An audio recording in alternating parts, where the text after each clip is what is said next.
If you listen to really good hitters talk, they're okay with telling you when they got beat. They're okay with telling you. And it's almost like a funny story that they tell in their head. And I think that's a skill that can be taught of, hey, I'm going to reframe this as something funny that happened when I screwed up versus how I let everybody down and how I failed and all the anxiety that I feel going into the box. I think those are two really big things that separate good hitters from great hitters. At the field, in your car, or on the couch, get your fast pitch info from the coach's mouth.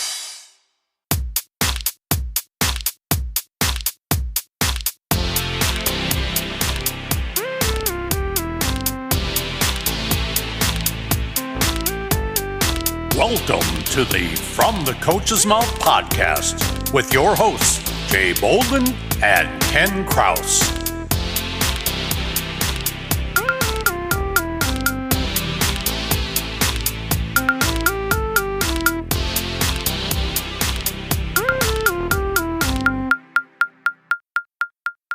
Hello, everyone. Yes, welcome to the From the Coach's Mouth podcast. Once again, this is Ken Kraus here with my good buddy, Jay Bolden. Jay, how are we doing this morning? Actually, Ken, I'm doing really, really well. Things are going good. Can't really complain too much. I wanted to ask you a question, though, Ken. I've been really thinking about some things, over the last couple months. Just how I've evolved as a coach and how you just kind of have to keep moving with the times. Have you done that over the years? Have you evolved as well too, or do you feel like you're still kind of in the same boat, if you will? I'm back in the same Stone Age I always was. No, I'm just kidding. Yeah, I think constant evolution is important. You know, if I find better information, a better way to do things, I'm always going to try to update what I'm doing and change it and be unapologetic about it. Yeah, you know, I think sometimes it's important. People say, you told me to do this before, and I said, well, I've learned more since then. Yeah, again, I think it's evolving, and I think the best part is like just trying to keep learning, right? Like I think that's one of the biggest things about it. Like don't stop, right? Just because it worked then for somebody doesn't mean it works that way for everybody. And so, But I just want to ask you, I've been really kind of reflecting a little bit on the coaching and so on, and then my path. So I'm really wanted to get your take on that too, to see if you've been the same way. So yeah, there were some things I've noticed that I did like early on as a pitching coach. I never really talked about brush contact. I never mentioned anything about it. Never even thought about it. Never considered it. But I go back and I look at videos, from 10, 15 years ago. My girls are getting it because I always told them to keep their arm in close. There were other things I was doing right, and that was one thing that, just kind of happened by accident. Now it's much more of a focus, so it's conscious to be doing that. Yeah. I think for me, and for you as well, motor preferences has opened our eyes to a lot of things. So not action types. Never really tried to clone kids or make them all look exactly the same. But I think I've opened myself up more as to what's different. Yeah. And I think video as well, being able to see like with hitting, and I'm sure we'll get into this with our guests, but there's a big difference between the moment of contact, where they are and where they finish up after the swing is over. I know I was guilty of thinking, oh, this kid isn't getting here or isn't doing this or that. And then I shoot a video of them. I was like, no, they're perfectly fine. They're just ending up in a different position than I would have thought they should have been. So. Yep. Well, again, that's evolving is great. And our guest today, I think we'll talk a little bit about that as well, too, how she's evolved. So why don't we stop talking and introduce this amazing guest that we have today, especially on the hitting side of things. I'm so ready. Not just that, but even the relationship piece is something I want to get in with her as well, too. So go ahead, Ken. Give some information. All right, everybody, hold on to your hats because this is going to take a little while, because today's guest probably gets tired of hearing herself described as a trailblazer, but it's an apt description nonetheless, which is one of the many reasons we're so excited to have her with us today. As a player for the Marshall University Thundering Herd, our guest came out hot, earning the Mid-American Conference Freshman of the Year title, along with first-team All-MAC and third-team All-American honors. As a sophomore, she earned the Triple Crown in hitting, along with Conference Player of the Year in Conference USA and second-team All-American honors. As a junior, she was named to the All-CUSA first team and second team All-American. And then as a senior, she again earned All-CUSA and third team All-American recognition. She was later inducted into the Marshall University Hall of Fame in 2019.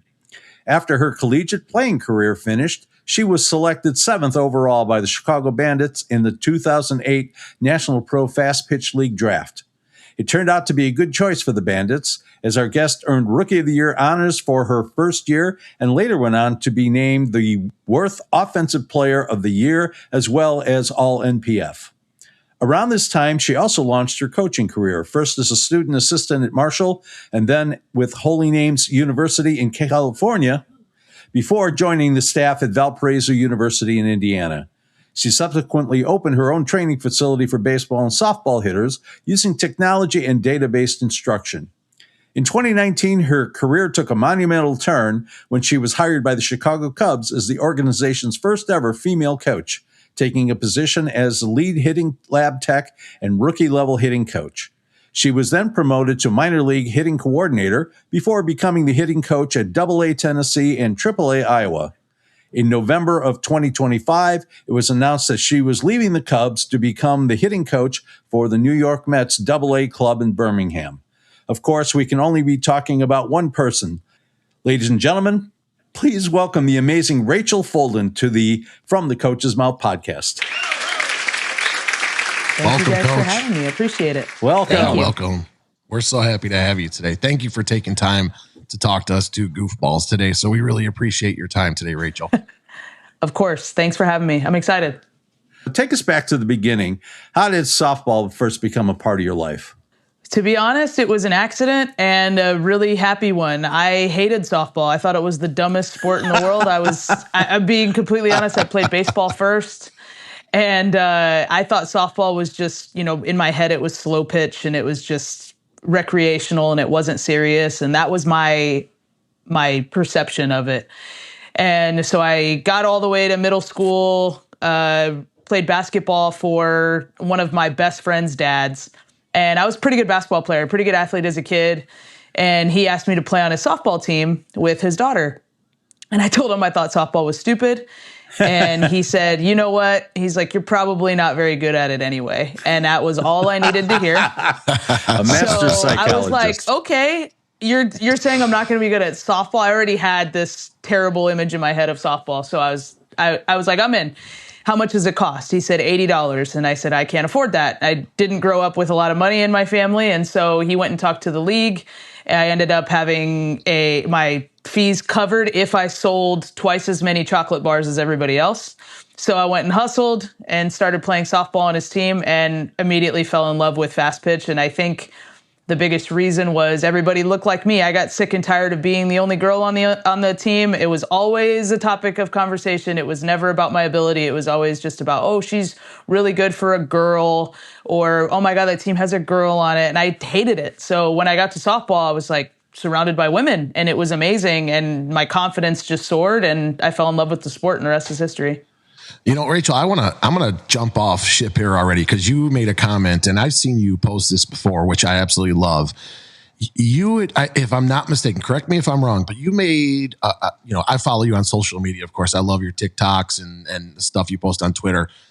I think you made a comment years ago about how we have to stop coaching girls. Like we have to coach them like we're going to coach men or we're going to coach whoever. It doesn't matter, what gender you are. It matters more about just coaching that athlete. And that was something that really resonated with me. It was like, hey, it's these players want you to be hard on them when you need to be hard on them. They also want to know that you need to be there for them, when the time comes too. So I thought that was something like you kind of talked about already. Like when you were growing up, it was like, well, she's good for a girl. Man, I've seen more softball players throw the ball better than half of some of the baseball players at that age. And I just thought that was something that resonated with me for quite a long time. So that was pretty awesome to see you post that.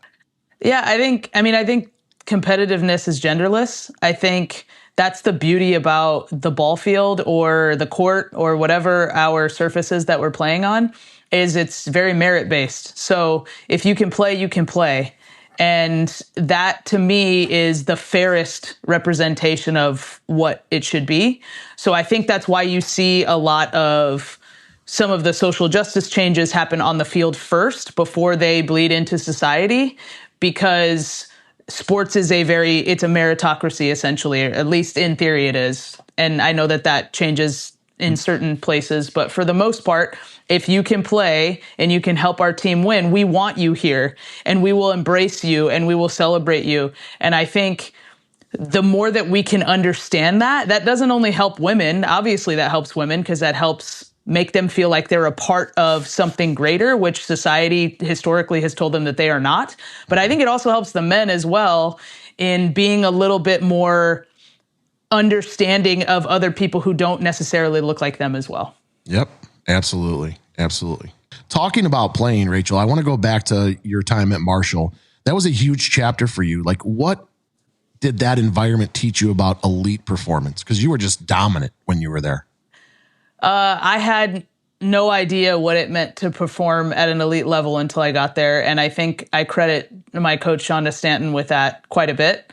Shonda's an elite thinker and she's an elite performer in her own right. And she's also one of my favorite people. I think what I learned from her and how to play in that environment is I will do anything if I know that the person that is asking me to do it cares about me, and she cares. And I would run through a wall for her because I know that she would do the same for me. And we still have a very, very good, strong relationship. I love that woman with all of my heart.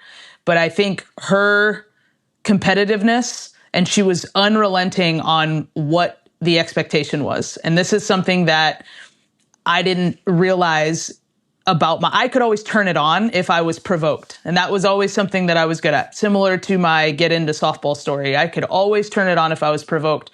But what Shonda taught me was how to keep that level of excellence at all times, no matter what I was doing.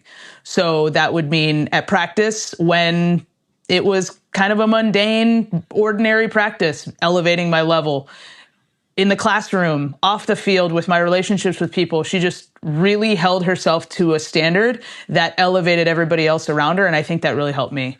That kind of reminds me of the first Avengers movie, where they're in there and they're in New York and they're doing the big battle, and Bruce Banner's there, and I think Captain America turns and says, "Bruce, time to get angry." And he says, "Here's the secret: I'm always angry." That's right. That's kind of that mentality, right? Yeah. What's a moment from your playing career that really stands out and maybe shaped how you coach today? Oh, yeah. There's so many from my playing career. I got to play with some incredible softball players. I can think of a lot of moments. The first thing off the top of mind, just because I spent the last couple, I saw her twice in 1 week, which is unheard of, but I played with Jenny Finch, and she was the greatest competitor I've ever played with. And I've said this to multiple people. I've never seen anybody have all of these off-field distractions, have to travel here, have to make appearances here, coach a clinic here, and then she'd show up to the ball field, and it was just like she became a different person and could just compete her tail off.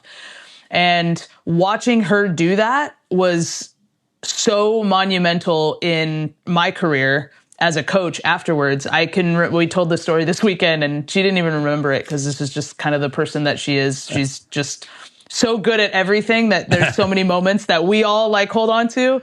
And I'm sure she just forgets about because she's had so many of them. But I remember I was DHing a game. We were playing in Joliet at the Jackhammer Stadium, and she threw a perfect game. And she had just gotten off of a plane. She had her son with her at the time and her traveling nanny, and her nanny forgot to pack cleats. So she wore my shoes to warm up in. I think she wore them for the first inning. Her nanny came back. She went to Dick's Sporting Goods and bought her a pair of cleats, and she pitched in brand new cleats and ended up throwing a perfect game. And you just watch someone compete at that level is pretty incredible. And I think another moment, and it's funny because these are two moments where I got outsmarted that really taught me about that there's just another level of thinking through the game. But I was playing against Kelly Kretschman, who's probably the greatest hitter of all time, to be honest, and played for the longest. And I watched her, no, this wasn't Kretschman, this was Bustos. I apologize. This was Crystal Bustos. Another great hitter. another great hitter. Both can go. Right. And unreal. And I was catching, and I remember it was my second year. My rookie year was the Olympic year. So all the Olympians were gone. So they came back and played in 2009, and I was catching, and the first pitch, Bustos swung like way too early. And it was, I don't know, something like a curveball or something. And I was like, oh, sweet. We got her right where I want her. Changeup. She sat all over the changeup and hit the ball like 500 feet. So she baited me into it. She 100% baited me into it. And I was just blown away. And I was like, I just got outsmarted. And then the very next game, this is where I just knew it's like, hey, welcome to the league, rookie. Like, this was my kind of moment with that. The very next game, Bustos walks or something. She's on first base. And she takes a humongous lead. And I'm like, all right, cool. I'm going to pick her off on the next one. I was catching. I'm going to pick her off. I turn to throw. She takes off, steals second base on me. And I was like, you've got to be kidding me. So then the next inning, she's on first base again. And the first pitch, she straight steals and steals a base on me because I didn't expect her to run because she knew I was going to throw. So I was like, oh, she's not going to run on this one. Nope, she stole second base on me. And I just thought to myself, I'm like, I am playing checkers and she is playing chess. And I really have to start studying and getting into understanding how other players play the game on so much of a deeper level than I was used to. And I think that transition from college to pro, when you're in college, almost everything is regimented for you. And then when you get to professional softball or professional baseball, it's now up to the players to think through the game. And so I think where that shaped me as a coach, to have this long story answer your actual question, is teaching players. For me, it's so important to teach players how to think through the game versus how to listen to you as a coach. Because if all you do is give them drills and you tell them, you give them prescriptions, they never really learn how to think through the game themselves. And I want players that can outsmart their teammates and can give and outsmart their opponents and can give them those Crystal Bustos to Rachel Folden type moments, because I think that's everybody's going to end up being good. That's what elevates them to great, in my opinion. Yeah. It's funny. I remember a story. We were at a coach's clinic and somebody was talking about Crystal Bustos. They were talking about strategy, but talking about Bustos specifically. And they said, you're in a tight game. You got a 2-run lead and Crystal Bustos comes up to the plate with the bases loaded. You might want to just walk her anyway. Walk in that run. Better to give up 100%. one than 4. 100%. It's just like how everybody talks about Barry Bonds. Yep. It's 100%. Yeah. But yeah, I think that really is important to get players to be able to think through the game. I think that's one area where I think softball has kind of gone off the rails a lot. It's become so regimented and so data-driven that in a lot of ways they don't give the players in college the ability to just make decisions. You see kids hesitate. Go from first to third if you think you can make it. Look for some help from the coach because the play is behind you. But if that ball's hit to right field and you've got a good jump, you shouldn't have to wait for somebody to say, okay. You're just kind of looking for clues. If the ball's hit to left field, you can see the play as well as the coach can. You know how you can run. Make that play. And, there's so many of those things that I think may be getting lost. What do you think? Oh, I 100% agree with you. I think I think it's ego driven, to be honest. I think especially when you start throwing money around, and I did this early in my career. So this is where I actually feel like I can speak on it because I used to be like this and I had to, understand how to change my mentality. But when you give lessons for so long, people they walk in, they hand you money and they say, coach my kid. So you feel like you have to have all of the knowledge to coach that player. And so because of that, you then make that player reliant on you. And that's the wrong approach to do things. And I did that for a long time. And you feel pretty good about yourself because you say, oh, these kids are good and they're good because I taught them. And in reality, that's not the case. Most of the time I was coaching 12 to 14-year-olds that are just hitting their biggest growth spurt that they're ever going to hit. And I'm thinking that it's me that made them better. No, nature made them better, right? Yeah. They just got bigger, stronger, faster in a 2-year period. They just happened to hit with me once a week. And so now I'm sitting here trying to take the credit for it.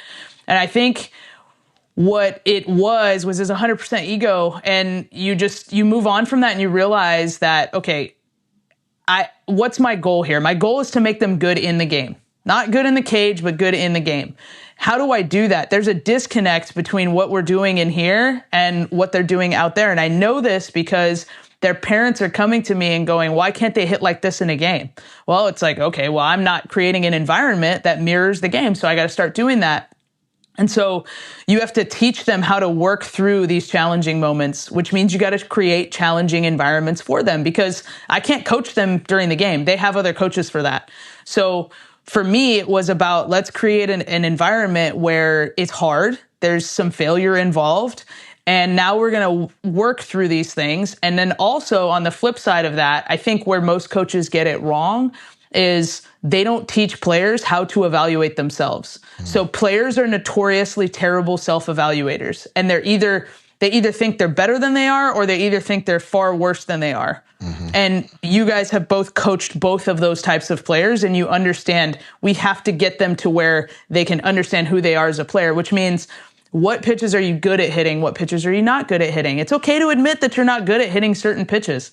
I didn't learn how to hit a pitch on the inside corner until I was a professional for 3 seasons. If someone in college would have just tried to jam me inside, I would not have been a 4-time All-American. I'm telling you right now, I had a hole that no one seemed to be able to figure out, but I knew that about myself. And that's something that I want players to understand, is they have to be good self-evaluators. But as coaches, it's our job to lead them into that. And more importantly, we have to now lead the parents into that too, because the parents are who they're going to hear the other 6 days out of the week. Yeah. They're going to only hear us once, but they're going to hear their parents' voices 6 days out of the week. So we have to educate their parents on what their abilities actually are. And that might mean telling them that they're not as good as they think they are, which is a risk for us, because that is literally our livelihood. And they're paying us money to be a support system for their kid. If we piss their parents off, they might leave. So what? We have to be okay with being honest about where your kid's at, because that's the only way that we can really help them. Yeah, I will say this too, Rachel. I think sometimes for me, when I'm doing stuff, sometimes the best thing I can do is stay out of the way. Right? Like, you're talking about, I can't overcoach this kid, because if I do that, they're waiting for the response from me. And I'm like, what did you think about that? Right? Like you saw what just came out of your hand, right? Was that good or bad? Like, you don't need me to tell you what is good or bad. And so sometimes I'll say to myself, you know what? Stay out of the way. Let this kid work through this and figure it out. And I think, you said that parents want to have that feedback from the pitching coach or the hitting coach all the time. Like, oh, you got to do this, you got to do that. Sometimes like, no, we got to let them just kind of work through this and get out of the way sometimes. So, when you said that, I was like, sometimes I'm like, you know what? I'm just going to stay out of the way. So it's true. I have a question for you, just off of that same vein. You give a lot of pitching lessons. Do you ever tell the parents to stay out of the way? Like, do you ever tell the parents, leave them alone? Rachel, I have had times where I have actually gotten up and been like, if we need to end this lesson right now, please go. Honestly, Rachel, so for me, this isn't my livelihood. I have a great job, right? I get a salary. And I tell people all the time, when you walk in my door, I don't need this money. I do this because I love this, right? If not, Rachel, I would charge what other people in our area charge, which I don't, right? I keep my stuff somewhat affordable. But at the same time of that, it's also, I'm at the point where in my life, like, I'm not here to deal with the parent, right? Like, I'm here to help your kid, and I'll do that till the day is long and all that stuff. But I've gotten rid of people because of the parents. And it's just, we're not a good fit. And so when I do an evaluation with a kid, the first thing I tell them is, let's do a lesson. Let's see if we're a fit. You guys can talk about it. And I've had people said, you know what, this isn't a good fit for us. And I don't take that personally, right? I've had people who've left me to go to other instructors. I don't take that personally. I'm like, good luck. Sometimes another set of eyes is important. It's not about me. It's about the kid. Oh, right? Totally. Yeah. And if the parent can't understand that, then I don't want you around either. I have a 2027 who I've talked to their parents all the time. I'm like, listen, if you're going to continue to ride your daughter, I'm not the right person for you. Right. And so, yeah, absolutely. I have no problem telling people don't come back. And I think, Rachel, that's where we get into that point of, as you get older, people don't like you because of that. Right. And I'm okay with that. Like, I have a great family. That's very true. I have good friends. If you don't like me, I don't really care. I'm not losing sleep over it. Right. Like, I'm going to continue to be me, and I'm going to continue to work hard for the kids that I have, not the parents. So yeah, the answer to that is absolutely. Absolutely. Good.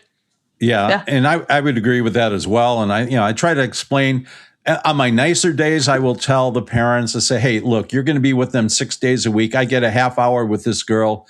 Let me be the voice she hears, because if you and I are both talking, she's going to hear you and she's not going to hear me.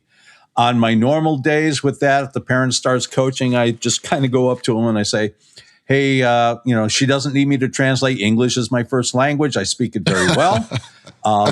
But if you want to go ahead and coach her, that's fine. I'll go sit on the bucket and catch for her, but I'm going to charge you just the same. Yeah.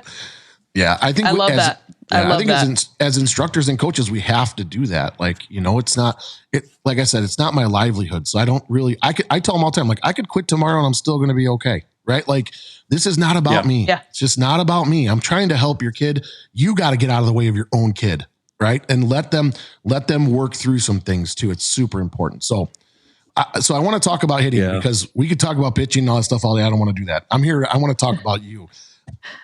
In your opinion, you've always been a dominant hitter. So at every level, what separates good hitters from elite hitters in your mind? Now that you've been on the baseball side of things, what's separating those really just good hitters to those players that are elite? I think being a good self-evaluator is definitely a huge part of it. So you have to understand the things that you need to get better at, period. And they're working in professional baseball. It's a corporation. It's a $1 billion industry, a $1 billion corporation, and there's a ton of eyeballs. All that we can come up with plans really easily. And we can see the forest for the trees because we have an abundance of data and we have an abundance of here's what's worked in the past. Here's what hasn't worked in the past. We can do all of those things, and it makes it relatively easy because we have so much help. If you go to the youth side of things, you don't have those luxuries that we have now. But being on this side now, you understand really it just boils down to here's what am I good at? What do I need to improve on? And then how do I get from here to here? How do I make those things that I need to improve on good enough to play? How do I cover my holes? Maybe it's adding one thing per year. You hear about it with basketball players all the time. They'll add a certain shot to their game, or they'll add a certain set of skills to their game. And I don't think baseball and softball are any different, especially from the hitting side. And like we talked about with me hitting the inside pitch, it was an evolution of things that had to happen because I was getting exposed at it. And so I had to learn how to react to it. And so with what separates good hitters from bad hitters, I think that's number one. I think number two is having learning how to reframe failure. So hitting is really, really hard, and it comes with a lot of failure. And if you're not good at turning that failure into how I can improve myself, it's going to beat you down, and you're going to have so many thoughts going through your head when you're in the batter's box. So learning how to reframe failure, I think, is super, super huge. Learning how to talk through it. If you listen to really good hitters talk, they're okay with telling you when they got beat. They're okay with telling you. And it's almost like a funny story that they tell in their head. And I think that's a skill that can be taught of, hey, I'm going to reframe this as something funny that happened when I screwed up versus how I let everybody down and how I failed and all the anxiety that I feel going into the box. I think those are two really big things that separate good hitters from great hitters. And then I also think the preparation. Great hitters love to prepare. They love it. They love to prepare for what they're going to see. They love to prepare for the game. They love to go to work. They love to practice. I think that's a huge separator. And so we have to make sure that it's fun. As we teach them growing up, that getting better is fun. Working at things that are hard is fun. And if we can teach them those skills, I think that's what really takes them over the top. Well, and isn't there also an element of, it's just human nature. We like to do the things we're good at. We feel good about ourselves. We don't like to do the things we're bad at, even though that's what we need to work on. Because I'm already good at X. I now, I'm already good at hitting the outside pitch. I need to work on the inside pitch, but then I'm going to, I get into that failure mentality or I get frustrated. And so I'm going to go back and work on what makes me feel good. How do you get players to think in those terms?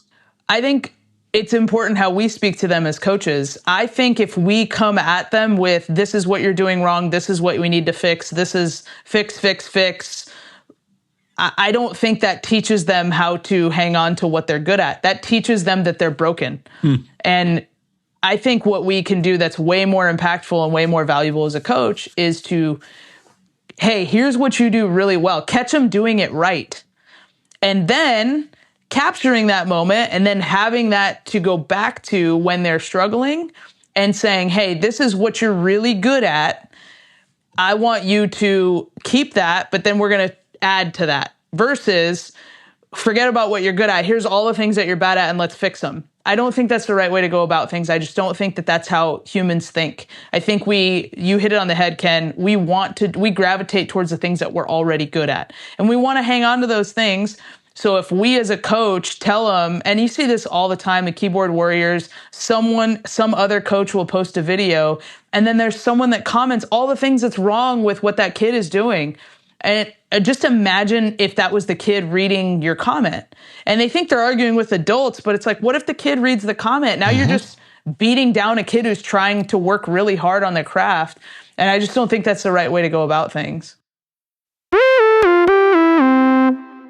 Hey, Jay, on a scale of 1 to 10, how important do you think brush contact is for pitchers? It's pretty high up there, Ken. Probably a 10 since it's hard to get maximum speed or accuracy without it. Yeah, I agree.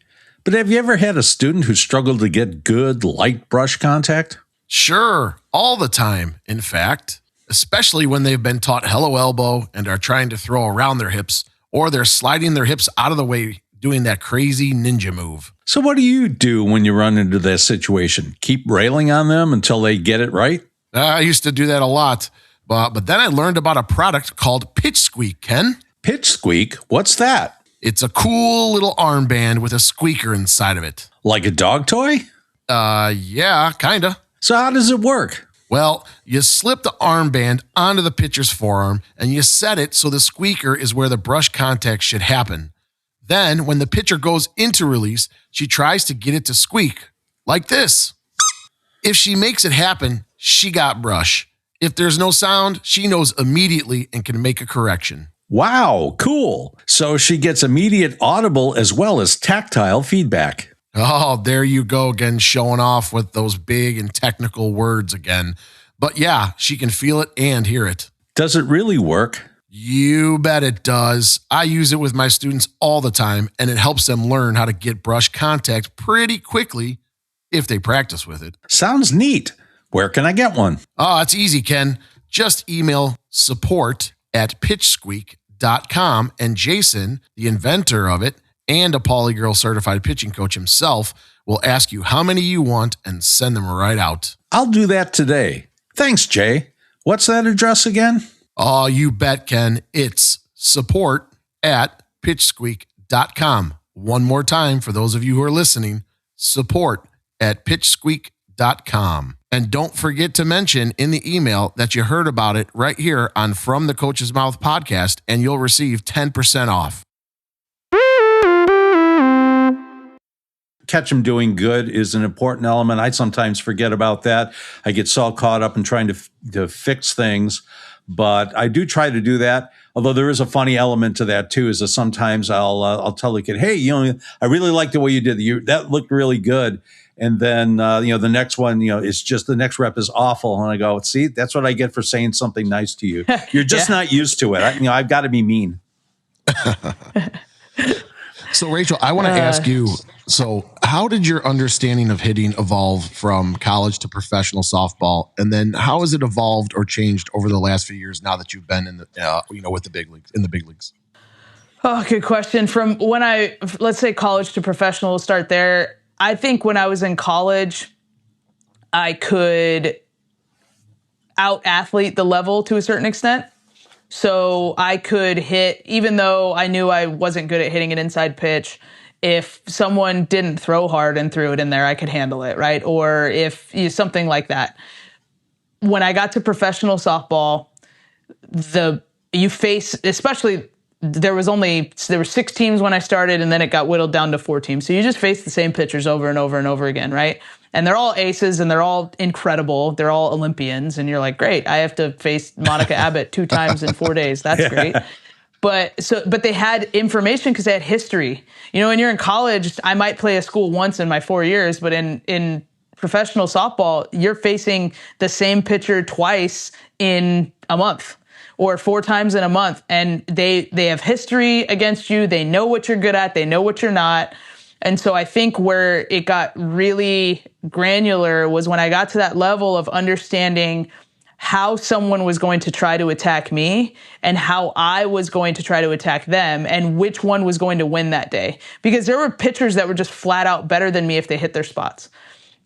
Just flat out. I could not hit Kat Osterman unless she missed over the plate. And she didn't miss over the plate very much. True. So there were things where I had to attack her much differently than someone who threw a lot of strikes.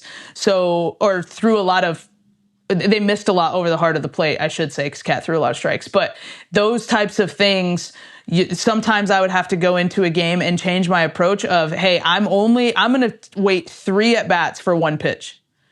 And that I never had to do that in college, but I would have to do that in pro softball of I'm going to wait for Kat to throw this 1 pitch. And if I have to wait 3 at-bats, if I have to strike out looking in at-bats 1 and 2, I'm not going to miss it when she throws it in the 3rd at-bat. And that was my only chance against her. And then there were other pitchers that I would face, like I would face Monica Abbott, who would just pepper the strike zone, but everything went up.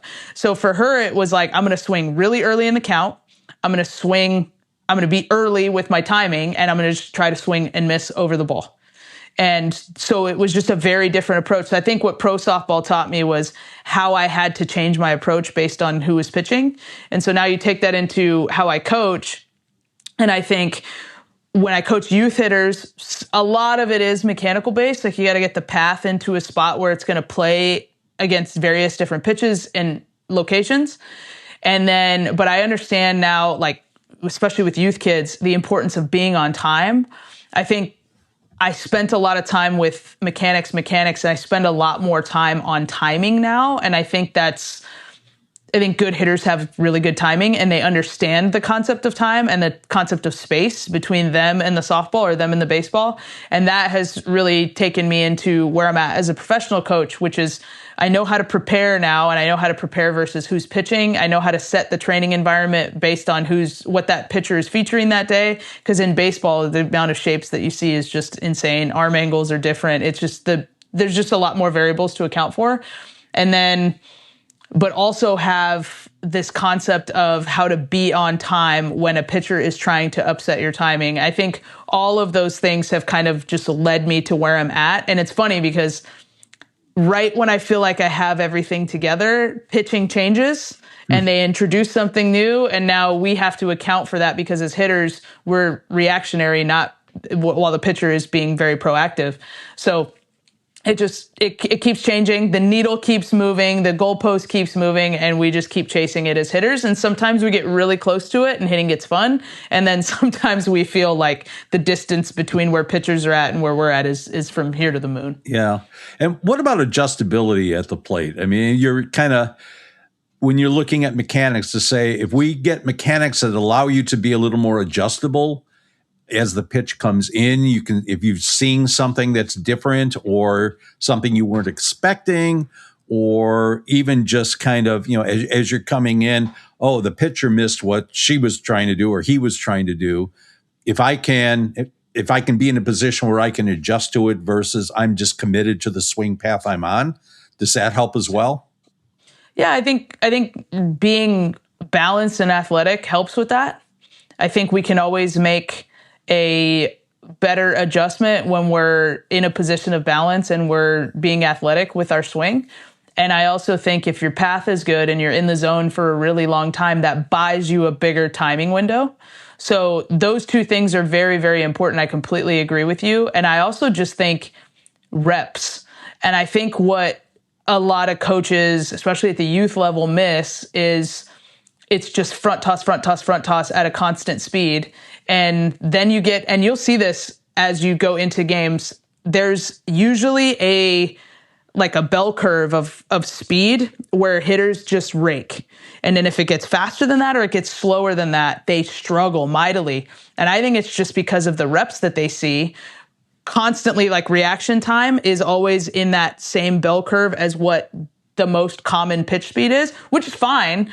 But then when they get to an elite level, you have your local teams, they go play in a national tournament and they just get blown up. They can't hit because it's too fast.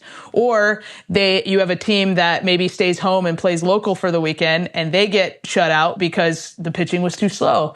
So I think we don't vary our timing in practice enough as hitting coaches. And I've tried to really, really get better at that and giving them different looks, whether it's moving them closer to the machine and then away from it, or whether it's throwing, when I throw overhand batting practice, throwing all the pitches, throwing fastballs. I don't care how crappy my curveball is. Throw that, throw a slider, throw a changeup. It doesn't matter. Just trying to give them different looks. And I think the more that we can ask them to be adjustable in practice, the more it's going to translate to the game. Yeah, and I think that's one of my natural advantages, or the natural advantage that my students get when I work with them on hitting, because I do a fair amount of hitting as well, is that my erratic throwing becomes an advantage because they can't expect the ball to be spot on or anywhere, even in the zone. They learn to hit a lot of stuff that's on the edge. Yep. That's helpful. It really is. We talk all the time, and in baseball, you always need BP throwers, and some, coaches are very self-conscious about it. I'm not very good. It's like, it's okay. That's okay that you're not very good at it. Do it anyway, because they need to see that. Rachel, I want to ask you, how do you balance data, technology, and feel when you're working with hitters? How do you balance all those? I don't know if I'm exceptional at it, but I'm working on it. I think the data tells the story. So the data is not going to lie to you. It's the most subjective, and it's going to tell you a story. You can skew the story, and sometimes that's a good thing. Sometimes that's a bad thing, depending on what you're trying to get across to a hitter. But basically, the data tells you what's happening, and you can't cheat that. So, for example, people think of data and technology and analytics as extremely complicated stuff. We have been using data for a long time. If someone is hitting 200 and someone is hitting 300, the 200 hitter is not good enough. That's data. Yeah. Okay. That's not, it might not be advanced analytics, but that is data, and that does tell a story. So for me, it's okay. That's the story. Now let's figure out the nuance to the story. Why is this hitter hitting 300 and why is this hitter hitting 200? And how do we get this hitter to here? And how do we make this hitter even better? What is happening? And so that's where we can use tools that we have to explain it. Is it a timing issue? Is it a pitch selection issue? Is it a bat speed issue? Is it a mechanical issue? There's 100 different things that it could be, but it's our job is to take what is happening, and then we take the pieces of this data and technology to understand the nuance of what goes into it. And then we find what's the area of lowest hanging fruit. This is how I like to operate. What's the easiest thing that we can help you with? So if the easiest thing is, hey, we had a player like this in AAA last year. If we have someone who's swinging at over 75% of their first pitches that they see, and they're striking out a ton.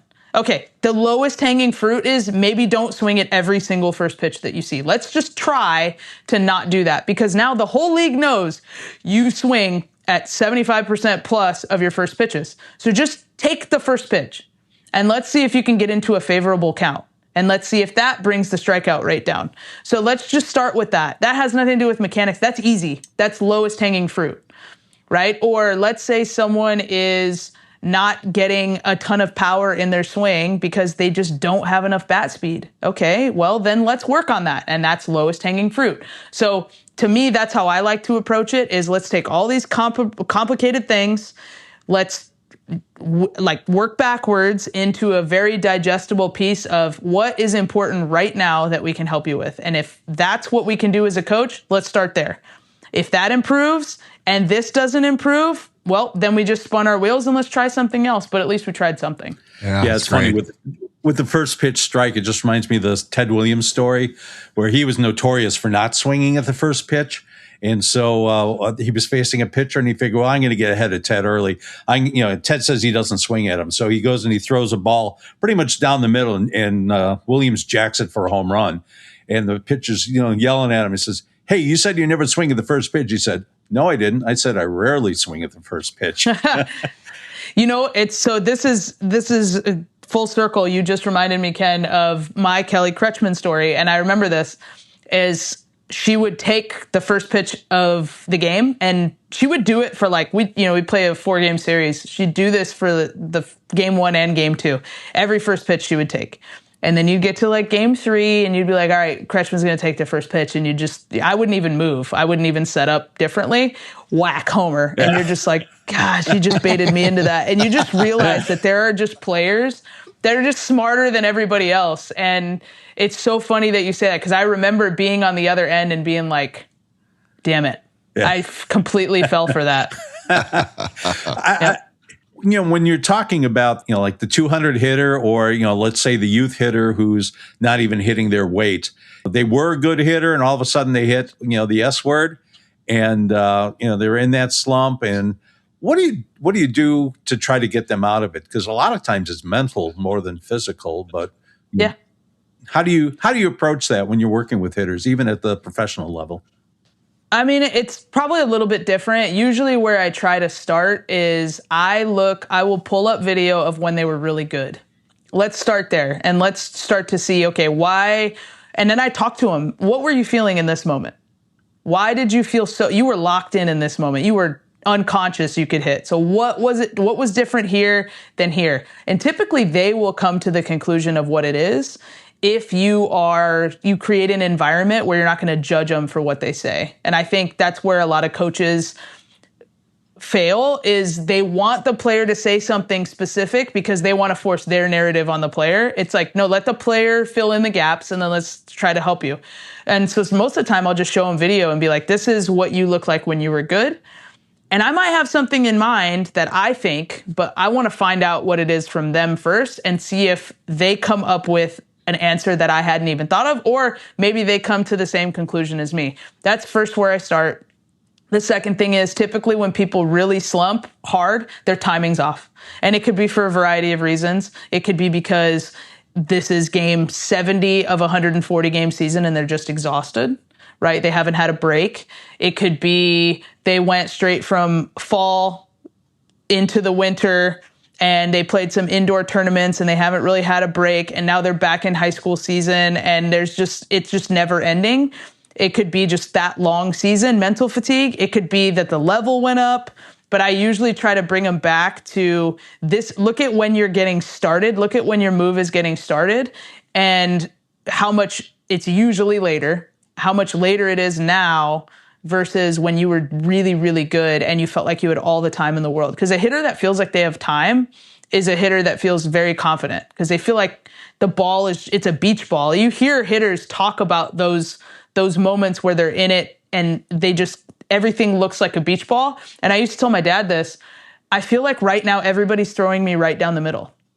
And my dad would say, well, they're not throwing you down the middle more than they ever have. It's just when they are that you're not missing it. Mm-hmm. So you feel like every pitch is right down the middle because that's the last pitch you see. And it's so true. Whereas when you're struggling, you get those pitches down the middle, you foul them off, or you can't pull the trigger and you take them. And there's something that goes off and it's usually a timing issue. And so I try to just bring hitters back to when are you getting started? And is that giving you the best chance of being on time? And usually that's a good place to start, but there's a ton of other factors that go into it as well. Sometimes it is mental and sometimes it's, well, I'm just sick and tired of my dad telling me this or my mom telling me this, or, I have at our level, you have agent pressure, you have your external hitting coach pressure, you have, am I going to get traded? Am I going to get released? You have all these other pressures that go on. And sometimes that's the issue too. And you just kind of have to talk them through that. Yeah, that's very true. All that. I want to ask you something, Rachel, because I love when you post stuff on social media. You talk a lot about the youth level and trying to help youth coaches. So what are some of the biggest misconceptions you see in youth hitting instruction? Oh gosh.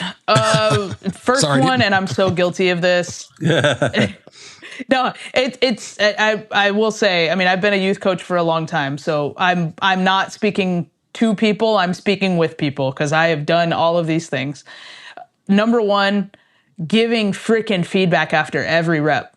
Shut up after every rep. And I still have to consciously drill that into my head because I am a high energy person. So for me to put my hands in my pockets and not say anything is really hard, especially when they do well. I think that's where we want to go as coaches is it's like, I want to give them feedback. So this was good. You didn't really do that. And it's like, well, how much really changed from one swing to the other?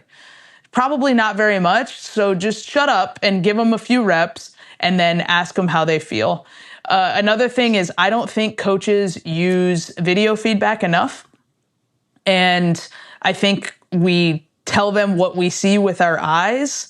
And when I say video feedback, I don't mean, hey, look at this. This is what you're doing. This is what you're doing. What I like is I've been using OnForm a lot lately is I set up video delay in the cage. And they take a swing and they can look right at the iPad and they can see their swing play back and I don't have to say anything. And so I teach them, I educate them, hey, this is what I want. This is what it should look like. You see what it's like when it's good. Now I ask them, what does it look like? And they'll tell me and they know how to go through it and they know how to navigate it. And I just educated them on that. And I think that's really helped. But I think most of the time, what I think coaches the biggest thing, in my opinion, what youth coaches get wrong is there's no plan. There's no semblance of a plan. Every lesson is different. We're just going to throw a bunch of stuff at the wall. I did this for years. We're just going to throw a bunch of stuff at the wall, see what sticks, have a fun 30 minutes, and then pat you on the butt, send you on your way, and hope you do good. And then next week, there's no follow-up. There's no plan. There's nothing. And so what I've started to do is give players, our players have a hitting routine. Like anybody who hits with me has a hitting routine. So they might come into the lesson just to go through their routine, just so that I can help them with that. That's it. That's the lesson. It doesn't need to be this groundbreaking, let's learn something new every single time. Sometimes lessons are just about mastery and sometimes it's boring and it's just repetitive. We're going to do this again and next week we're going to do it again and we're going to do it again and we're going to do it again until you master it because that's what's important. Doing it for 30 minutes is literally putting it's zero. It's a zero effect. When you leave that cage, there's nothing imprinted on your brain that's like, that's your swing now. You fixed it. Like, that's not how it works. It's over time. It's diligent, repetitive stuff. So if you don't give the hitters a plan and you don't tell them what their hitting routine is and you don't give them the tools on how to own that when they're at their high school practice, you're doing them a disservice. You're just taking their money and making them feel good for a half hour. And there's nothing wrong with that. Sometimes that might be the best half hour of their entire week. And there's a ton of value to that. And I take a lot of pride in that because I've given a lot of lessons to kids who are not very serious about things. And you want kids, obviously, that want to be great. Those are the most fun. But then there's also kids that don't care about being great. They just want to hang out with you for a half hour. That's cool too. That might be the best part of their week. And I'm great. I'm honored to be the best part of their week if that's the case. So I think you just have to understand that. But like, you have to give them a plan and you have to be okay with sticking to it. And you have to be okay with doing the same damn thing week after week as a coach. Because we get bored too, especially when you give, I don't know how many lessons you give, Jay, during a week, but there was a time before I got hired with the Cubs where I was giving 70 lessons a week. Yeah. And it's boring to do the same thing over and over again, but you have to realize that's what they need. And so if you stop looking at it from your lens and you start looking at it from the player lens, that to me is the best thing. I have to share a story with you, Rachel, and you'll appreciate this. My daughter is taking hitting lessons from one of your former players, Mac Dunlap. Oh, nice. And so she hits with her once a week. We get in there and my daughter just talking the whole time. And I'm looking over and Mac's smiling and laughing. And I'm like, girl, you got to stop talking so much. I'm like, Mac's going to charge me double for being your therapist too here, you know? But the point of that is like, I look over there and my daughter's happy and she's smiling and she's there, and we're 11 years old, right? We don't need to be serious right now. And so for me, that hour and a half that she does, because she does defense with Mac too, and I'm like, that hour and a half that kid spends with Mac, one, she's got a great role model in that hitting coach, and two, she's letting things out that she might not want to tell me, and I love that she has that relationship with the hitting coach already. And so, like you said, I think there is a value in that, making that kid feel good for that 30 minutes or hour and a half that they're there. But I just wanted to share that story, because to me, I look over and I'm just smiling, and I'm doing a lesson. I'm like putting my hand on my head and I'm like, hey, but you know what? She's having fun and she's there hitting. She could be at home doing nothing. Right. So yeah, it's just, I had to share that story with you. I appreciate you sharing that. Mac's great. And she's fantastic. That's awesome. I appreciate you sharing that, because that's a good, there's value in that, right? Like, yes. Yeah, absolutely. Yeah. I have this girl, Lila, she's an 11U, and, she comes in, and, you would think that I've known her forever, because she just comes in and she just chats with me, and she tells me about, she tried out for the school musical, or, this happened. She'll tell me about her day and all of that. And it's just, you see her, she's just such a happy kid and such a friendly kid, and she's doing really well with it. And a lot of those times, while she's doing that, she's putting herself into a good headspace, and you see the improvement happening. And, I just try to give her a little guidance here or there, but stay out of the way, because, she's in her happy place and she's going to learn. Yep. I love that. So I'm sure one thing that a lot of our readers, a lot of our listeners would like to know is, was it a difficult transition for you to start getting into the men's game? When you started teaching, working in baseball, was there resistance? Were they welcoming?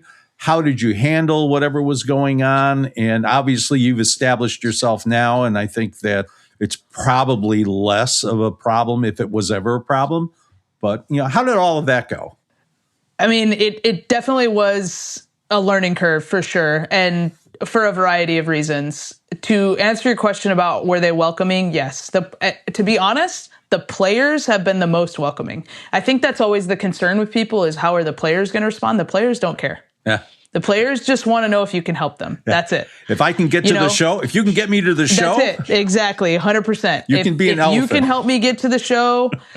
Because in minor league baseball too, there's an underlying understanding that you're not going to get to choose your coach anyway. So whether it's me or somebody else, you're really trusting the organization. And so if the organization puts somebody in place, it's not really going to matter who it is. Now it matters how well we click, that's the part that matters for me, is I've got to now build the relationship with you, and I've got to get you to trust me, so that when we're in the weeds together and I'm the one delivering the information, you trust what I say. So there's that.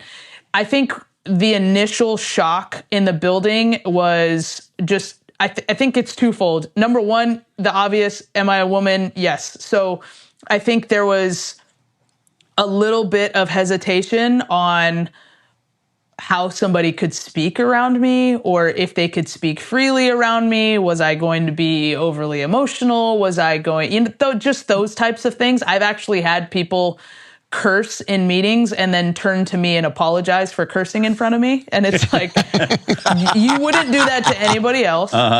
But you're going to do it to me because you wouldn't curse in front of your mom or your grandma. And I understand that, whatever. But so there's a little bit of that. There's also this at times, and it's not in every room that I walk in, but at times I'll walk into a room and you realize that everyone else that walked in, we've assumed that they are competent. But for me, I have to prove that competence.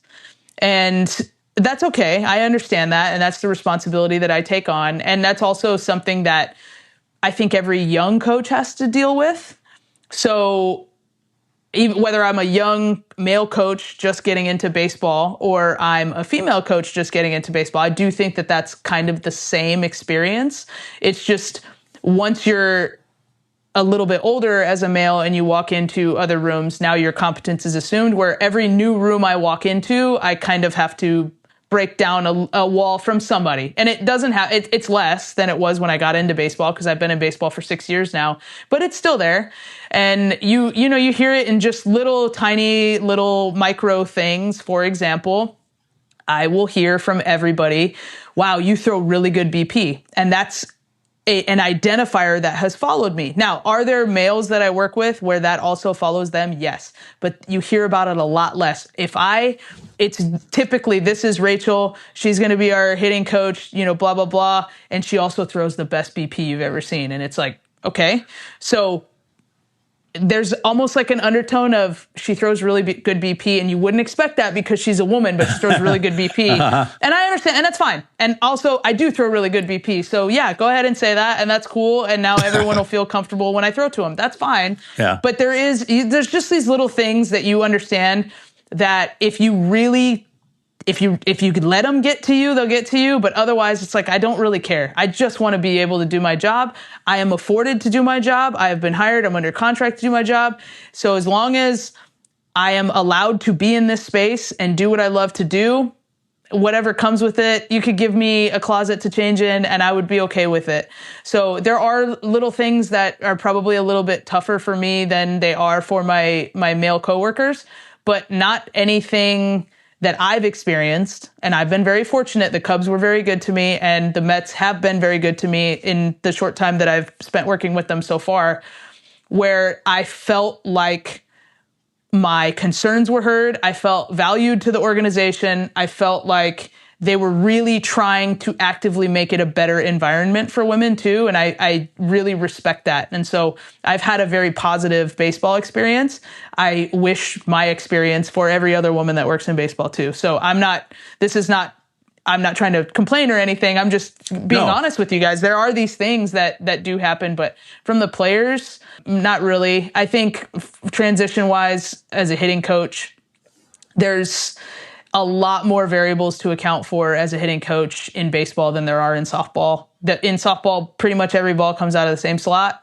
So there's not very many variations of pitch shapes that you can manipulate unless you have some sort of outlier, trait. So for example, if you're 6'4" and can stride like Monica could and could stride outside of the circle, that's a variable that I have to now account for that I've never had to account for before. Whereas in baseball, there's no two white lines. So I can throw from way out here and I can also throw from way over here, and I can stride across my body. I can stride open. There's so many variables to account for so that the amount of pitch shapes that can be manipulated are a lot greater. So there's that. And then there's a lot more pitch speeds to account for in baseball. And I think softball could learn from that a little bit, actually, where your fastball is a certain speed, your slider is a certain speed, your curveball is even slower, your changeup somewhere in between all of those. And there's, a 5 mile per hour difference in between all of the layers of pitches. That's a lot. Now we're looking at thousands of combinations of pitches that these guys can throw. And I think that makes it a little more difficult to prepare for. So that was a transition for me. And then just watching from the dugout. I couldn't tell you, when I was in rookie ball, you'd watch somebody throw from a dugout and I had no idea what pitch it was. If it wasn't a fastball, I'm like, was that a slider? Was that a cutter? Was that a changeup? Like, I couldn't tell. Now I can tell. And I still get it wrong every once in a while if a pitcher's really good. But cutters and changeups look very similar from the dugout, but there will be times where I'm trying to figure out what sequence this guy is throwing. I'm like, I don't even know what pitch that was. So I've had to learn that because it's just not something that I saw over and over again. Right. Yeah. So Rachel, we've had you on just about an hour here. I have a question. I'm sure Ken might have another one or two. We don't want to keep you too long. I know you're super busy. We really appreciate you being on with us today. Mine is going to be more towards the hitting side here. What habits do the best hitters consistently share that you've seen now that you've been in the majors there? I think to me, the best hitters don't miss their pitch when they get it. And I think the best hitters build their approaches based on trying to hit the ball hard versus trying to not miss. So, for example, if a big league hitter is going to get less pitches over the heart of the plate than your average minor league hitter. And if they do get something over the heart of the plate, it's going to be 100 100 plus, or it's going to have elite movement or something. But a really good, to sum it up, I think the best hitters are the best at being committed to their plans and executing their plans, period. Okay. And the commitment aspect of it is really, really hard to teach because there's a little bit of risk and there's a fear of failure that goes into it. It's kind of like jumping without the rope and trusting that the net's going to be there when you land. I am going to commit to this. If let's say I'm sitting on a first pitch changeup, I'm not swinging unless it's a first pitch changeup. I am so committed to my plan that anything outside of that seems very foreign. I think that's what good hitters do really well, is they just are committed to what they're trying to do at the plate, even if that means that they got to walk back to the dugout because they just watched strike 3 go by. But there's a commitment to their plan. And same thing it's no different. There's a runner on third base and less than 2 outs, and we're in a 1-run ball game. I'm going to score the runner from third base. Somehow, some way, I'm going to score that runner. Whether it's a ground ball, whether it's a sac fly, whether I have to bunt, it doesn't matter. But I am so committed to that runner from third base scoring that I will do whatever it takes to get it done. That's what I think separates really, really elite hitters that end up making it to the big leagues from the minor leaguer that just hits when the pitching matchup is favorable. Where do you see, looking at it for parents, and what do they misunderstand about hitting development, especially at the youth level? What are their expectations versus what's the reality? Or it's such a good question, Ken. I think patience and understanding that these things take time.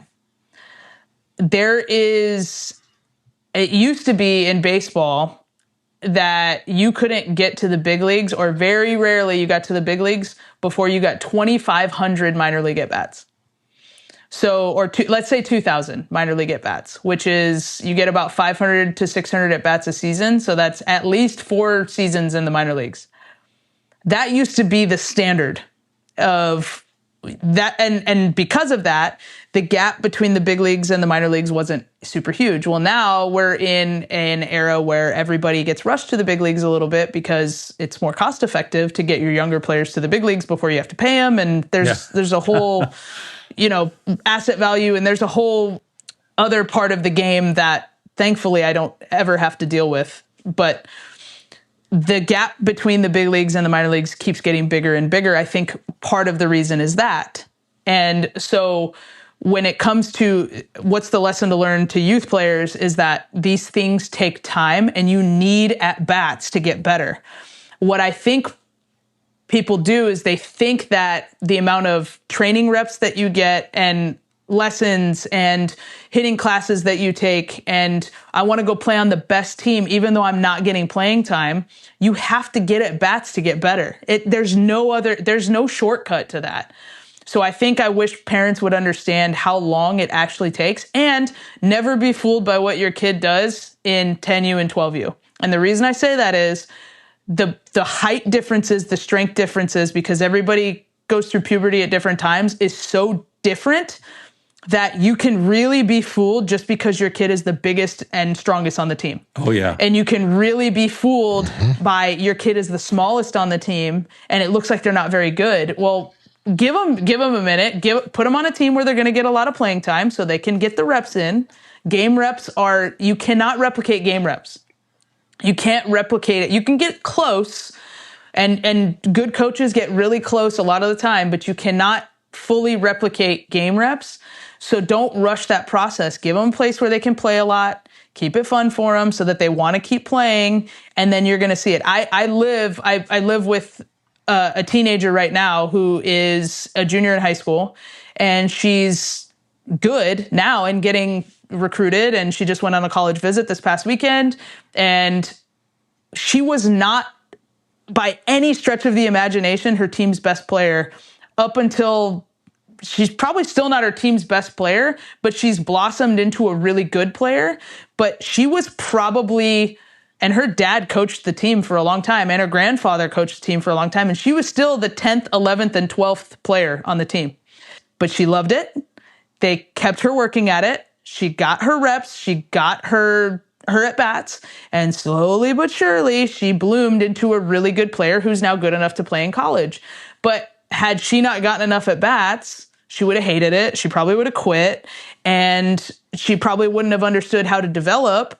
But her parents and her family were patient and allowed her to develop into this player. And I think understanding that the timelines are not the same for everybody. I think that's the problem with like this social media boom that we see is, oh, I got my first offer, and oh, I went on my college visit, and oh, I went to this tournament, and oh, I play on this team. And you think that that's how it should be. No. That's how it should be for her. That's great.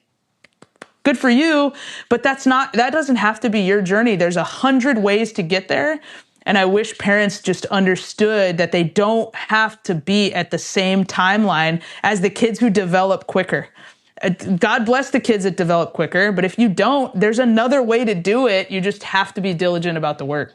Yep. So that brings me to a couple of questions. We can just do quick takes on these. But one is, it seems like there's a rush to play 150 games in the summer now, and then there's no time left for practice. Yes, you need game reps, but is that beneficial, or does it have to be more of a balance? And then the second part, or the second question, is playing on a lower level team, rather than trying to play on the highest level team that'll accept you and sitting on the bench. And you've kind of answered this, but does it make sense to maybe play on a low level team that maybe loses more games, but gives you more opportunity to be on the field versus winning trophies that you don't really contribute to?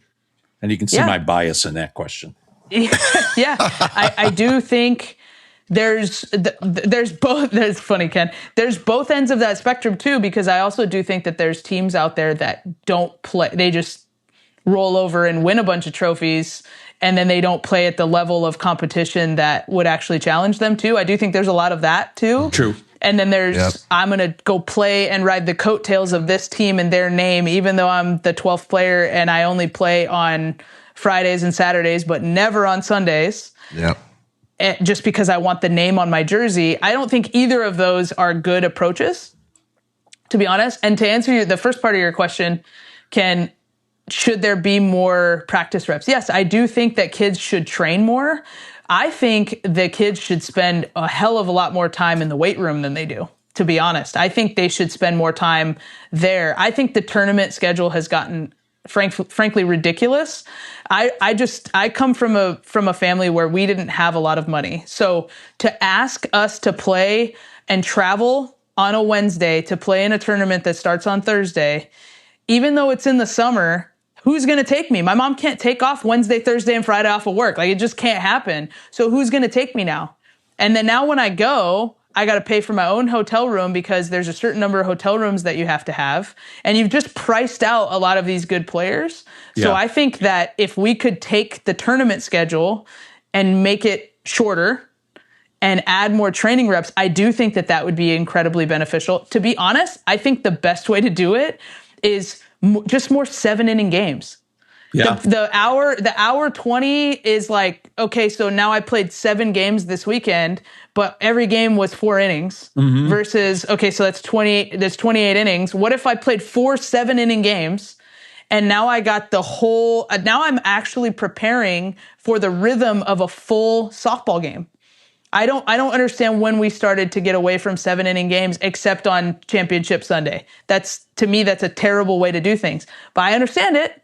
There's a lot of money to be made if I can throw 150 teams in a tournament and I can play 1 billion games. I get it. I understand what that is. And I'm not going to tell somebody to take money out of their pocket, but I don't think that's what's best for the players. I think that has made a lot of people a lot of money, and that's good for them. Yeah. But I don't think that's what's best for the player. To your point, I think practicing with your team, scrimmaging with your team, hitting live with your team, and then going and playing 4 games on a weekend and they're all 7 innings, to me sounds like a pretty good recipe for development. Yeah, that's great. And I'm going to go back to the pitching side because I know you work heavily with pitchers, Jay. It's like, how many pitchers now can't throw 7 innings? Yeah, they can't do it. Yeah, yeah. And like there's no, and I'm not saying this is good either. I think I came from an era where you had an ace and she just threw to her arm fell off. So I don't think that's good either. Right. But I do know that there's less pitchers now that can throw a dominant 7-inning game when they need to than there used to be. 100%. Yep, you're absolutely correct, Rachel. Yeah. They throw harder now. And their stuff's better now, but it's not for 7 innings. Yeah, and that's one of the things that I try to, talk to kids about. Talk to them about when they're, playing all these travel games and playing 4 or 5 innings and maybe only pitching for 3 of them. You're going to have to get into that shape because your high school, your college ball, that's going to be 7 innings. You have to learn to be able to pace yourself. If you're just muscling up to throw hard, you're not going to be able to get through the entire game. You are going to tire out. You're going to become a whole lot more hittable because you were throwing, let's say you're throwing 60 miles an hour in the beginning, and now you're down to 56 miles an hour because you're getting tired and you're not in that kind of shape. Yeah, you're going to look a whole lot more hittable to those hitters up there at the plate. Dude, bring back the 8-pitch inning.